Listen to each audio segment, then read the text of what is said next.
Hi hello నమస్తే. ఇది వచ్చేసి సండే మినీ బ్లాగ్ అనమాట. అనుకోకుండా అయితే దక్షిణ్ బద్రీనాథ్కి వెళ్ళాము. అది వచ్చేసి మేడ్చల్ నుంచి 9 to 10 కిలోమీటర్స్ ఉంటుంది. ఓన్ వెహికల్స్ మీద వెళ్ళాలి. మేము మా బాబాయ్ వాళ్ళు వెళ్ళామన్నమాట అనుకోకుండా. టెంపుల్ మాత్రం ఇప్పుడిప్పుడే డెవలప్ అవుతుంది. అక్కడైతే ట్రాన్స్పోర్ట్ ఫెసిలిటీ అస్సలు లేదు. వెళ్తే మన ఓన్ వెహికల్స్లోనే వెళ్ళాలన్నమాట.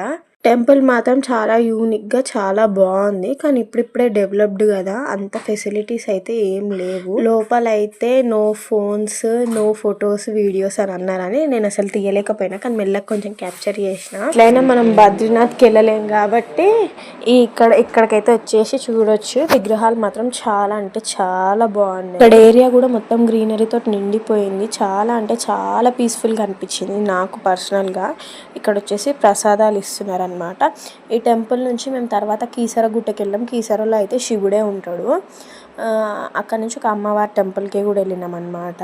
నాకైతే శివుడే నన్ను రప్పించుకున్నాడేమో, నేను శివుడికి అభిషేకం చేస్తున్నందుకు అనిపించింది. కానీ నా ఫోన్ ఛార్జింగ్ అయిపోయింది, అందుకే ఎక్స్ప్రెషన్ అట్లా పెట్టాను. చలో బాయ్.